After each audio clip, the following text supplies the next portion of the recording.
Construction at the restaurant. My voice echoed through my Pittsburgh kitchen as I stared at my phone. But you said Easter brunch was already booked. Well, plans change, Danielle. My mother's clipped tone came through the speaker. Maybe we'll do something small next month. My name is Danielle Holloway. I'm 36. And for as long as I can remember, I've been the family's forgotten footnote. I work as an environmental consultant at Amberlin Ventures, making decent money auditing industrial sites. But to my family, I might as well be invisible. They've perfected the art of scheduling around me, not with me. Understood, I said automatically. It was always easier to just go along. As I hung up, I caught my reflection in the kitchen window. Brown eyes dulled by resignation, shoulders slumped in defeat. When did I become so small? I shook off the thought. Though something didn't sit right about Easter being canceled with only a week's notice. The construction excuse felt flimsy, but I'd learned not to question the family narrative. I pushed aside my rising skepticism and texted my friends. At least they wanted me around. But as I typed, a nagging sensation crept up my spine, the same feeling I got when checking spreadsheets for hidden errors. Something was wrong, but I couldn't pin it down yet. Standing in my bathroom Sunday morning, I applied mascara and tried to ignore the hollow feeling. Easter had always been important to our family. My grandmother's tradition of matching pastel outfits and her famous hot cross buns.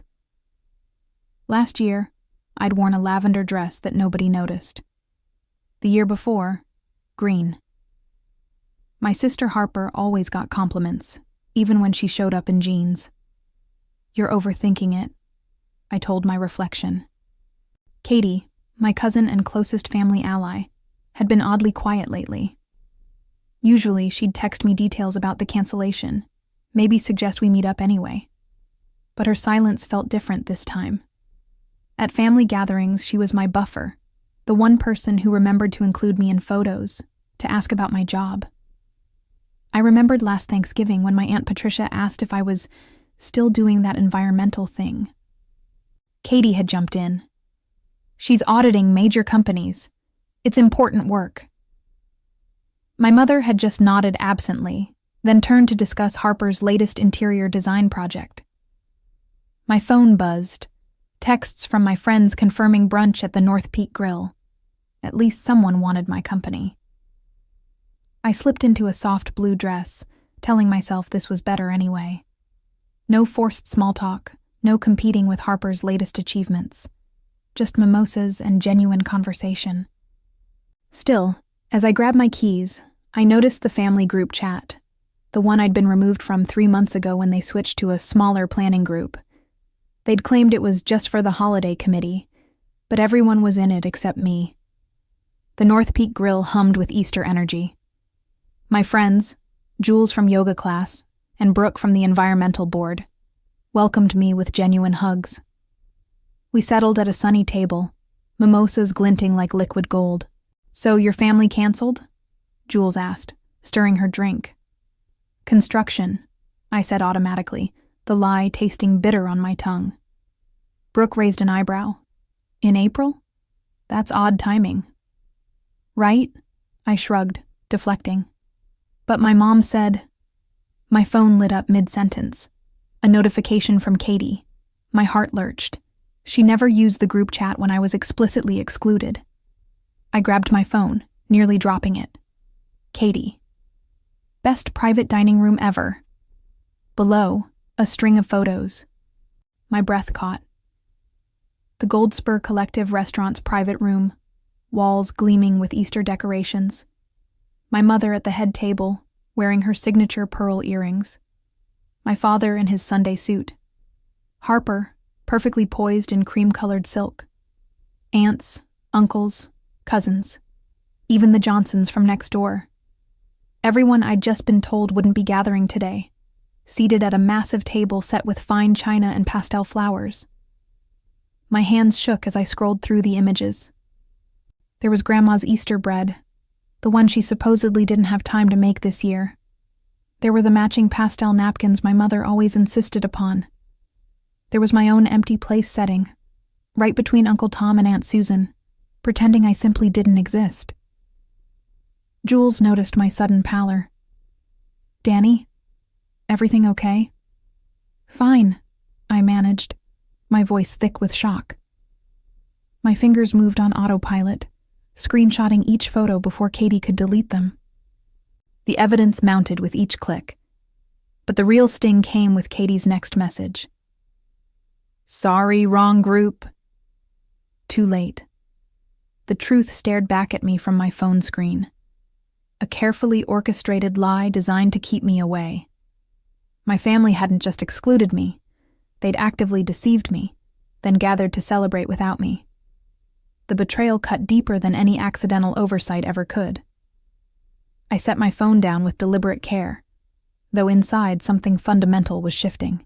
For years, I'd accepted their treatment as thoughtless oversight. But this was intentional cruelty.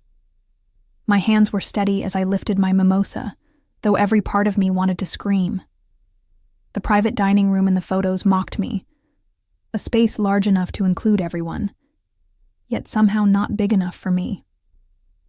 I'd been erased from their Easter celebration as thoroughly as if I'd never existed, but now I had proof of their deliberate deception, and something told me this evidence would become crucially important. The weeks after Easter were torture. Each family member continued acting as if nothing had happened. My mother called once to criticize my silence lately, but never mentioned Easter. Harper texted a selfie from her new apartment, complete with matching throw pillows. Not one word about the gathering. I went about my days at Amberlin Ventures, auditing environmental compliance reports, but my mind kept drifting to those screenshots. I'd saved them in a separate folder titled Project Family Reunion. I wasn't sure yet what I'd do with them, but they felt like ammunition I might need. At work, my boss Preston noticed my distraction during our weekly meeting.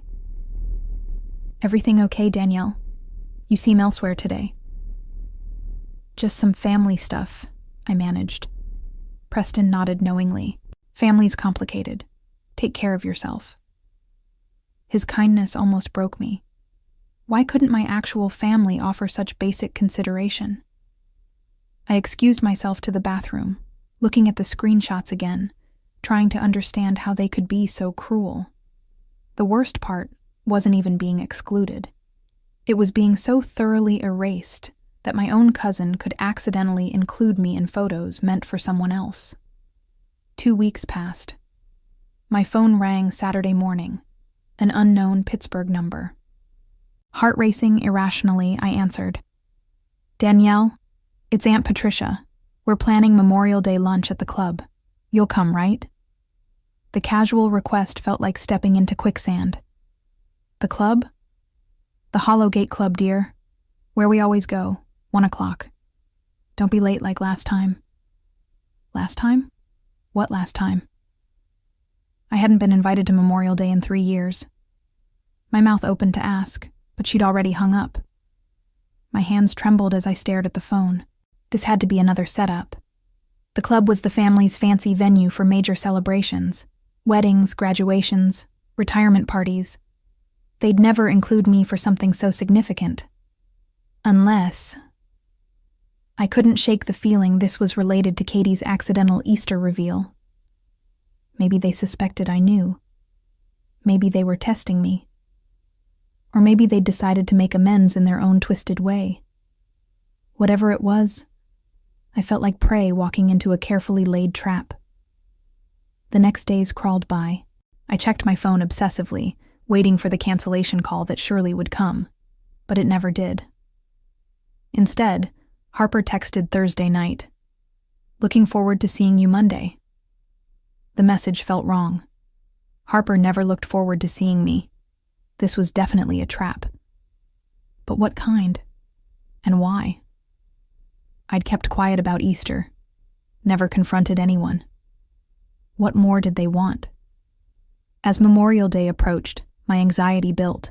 I tried focusing on work, but even my environmental audits couldn't distract me. My boss Preston suggested I take Friday off to recharge for the weekend, not realizing my weekend would be an emotional minefield. I stood in my closet Friday evening, staring at clothes that might or might not matter. Should I dress up for a family event I wasn't actually invited to? Or would showing up prepared expose that I knew about their Easter deception? The screenshots on my phone seemed to pulse with importance. Whatever was happening Monday, I had a feeling those photos would play a crucial role. I just had to figure out how to use them without burning down every remaining family bridge. Though at this point, what bridges remained worth saving? Memorial Day arrived with perfect weather that mocked my inner turmoil. I chose a simple navy dress, nice enough to respect the occasion, casual enough to downplay my expectations. As I drove to the Hollowgate Club, my phone sat silent beside me, those Easter screenshots a digital weight in my pocket. The club's circular driveway was packed with familiar cars. Harper's BMW, Uncle Tom's Lexus, even the Johnsons' minivan. My stomach churned as I parked in the back lot. Walking through the ornate lobby, past crystal chandeliers and oil paintings, I felt like an imposter despite my invitation. The hostess greeted me warmly. "Holloway party? Right this way." In the private dining room, my family was already seated around a massive table. My mother's eyes flickered over me dismissively before returning to her conversation with Aunt Patricia. Harper glanced up, offering a tight smile that didn't reach her eyes. Only Katie seemed genuinely pleased to see me, standing to give me a hug. "You made it," she whispered. "I wondered if you'd come." "Of course she came," my mother interjected coldly. "She's family." The word hung in the air like a challenge. My father nodded absently, already telling Uncle Tom about his golf game. I took the empty seat between Katie and my grandfather, who at least patted my hand. "Glad you're here, Danielle. Don't see you enough." "No," I said quietly. "You don't." The lunch proceeded with strained normalcy. Conversations swirled around me about people I barely knew, places I'd never been invited to visit. Harper dominated the discussion with her latest interior design triumph, some millionaire's lake house. "The client insisted on sustainable materials," Harper said meaningfully. "Maybe Danielle knows about that stuff." All eyes turned to me. The environmental consultant. How quaint, their expressions seemed to say. I opened my mouth to respond, but my mother cut in. "Oh, let's not bore everyone with work talk. This is family time." Family time. The words echoed mockingly in my head, bringing back every Easter photo. The private dining room, the elaborate table setting, the empty spot where I should have been. My fingers found my phone in my lap, thumb hovering over the photo folder. Just then, Uncle Tom's phone rang. He excused himself to take the call, returning minutes later with news that shifted everything. "Well, looks like we'll need to celebrate Cousin Robert's wedding after all. His fiancé's parents backed out of hosting. They want to know if we can step up." My mother sighed dramatically. "We're already hosting the summer's end garden party at the house. That's enough entertaining for one season. Unless," Aunt Patricia said slowly, "we combine them? A massive celebration? Like a family reunion?" The word hit me like ice water. "Reunion?" I asked, my voice barely steady. "Not exactly," my mother said quickly. "Just bringing everything together. Though with the house full, space would be tight."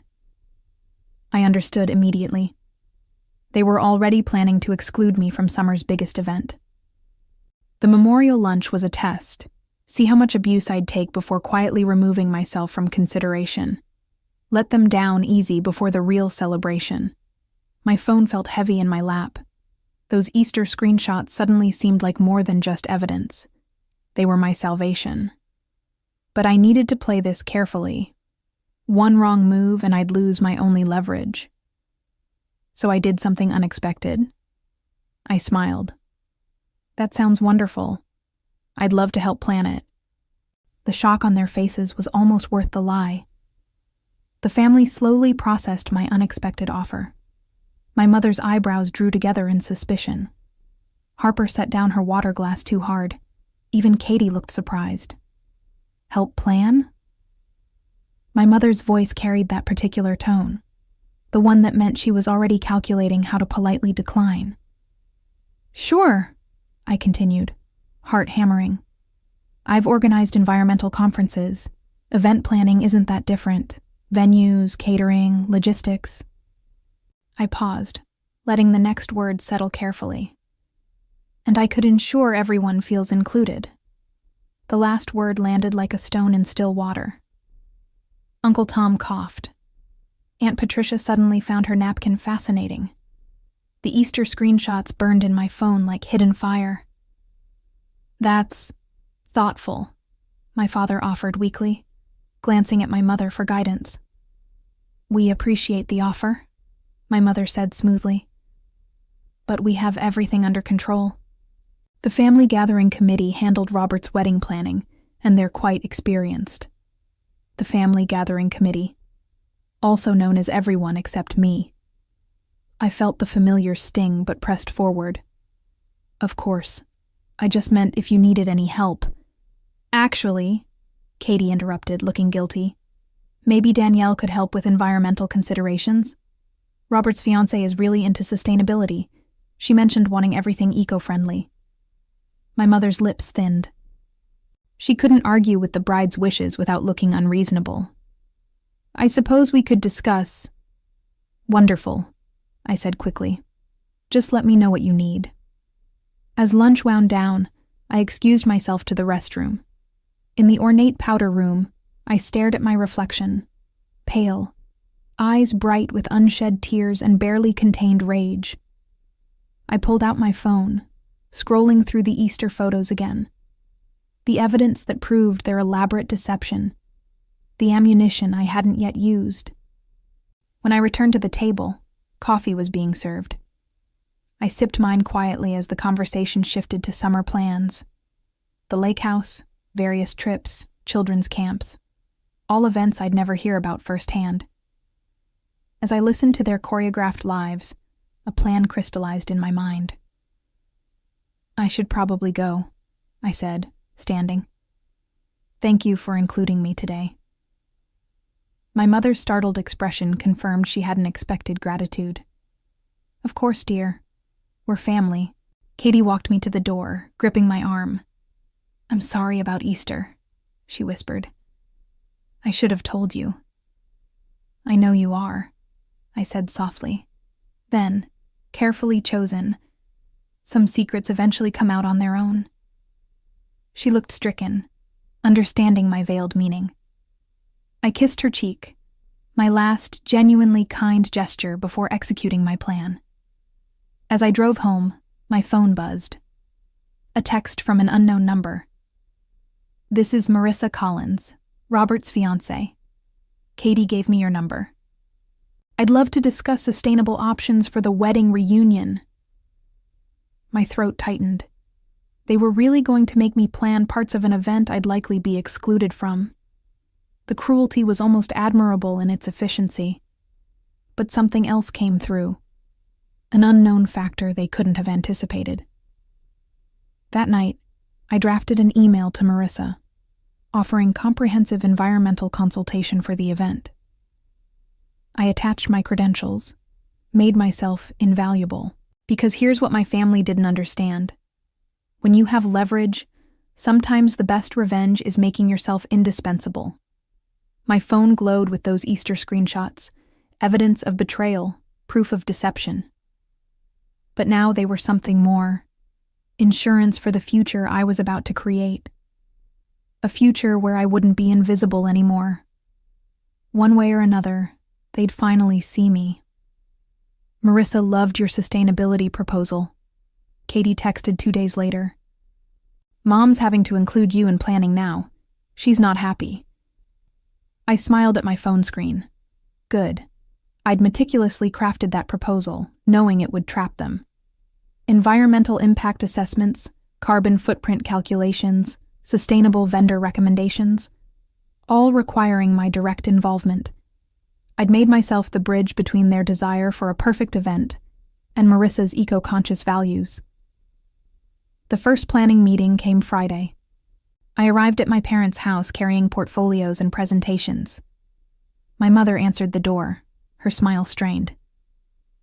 Danielle, prompt as usual. In the living room, the usual suspects gathered. Aunt Patricia, Harper, Uncle Tom. The family gathering committee, now forced to acknowledge my existence. I've drafted 3 sustainability plans. I began professionally, spreading papers across the coffee table. Each tier offers different environmental benefits. The platinum package could actually save money long term. My mother studied the documents reluctantly. This seems comprehensive. It is. Marissa will appreciate the thoroughness. I pulled out my phone deliberately. I documented similar projects for Amberlin Ventures.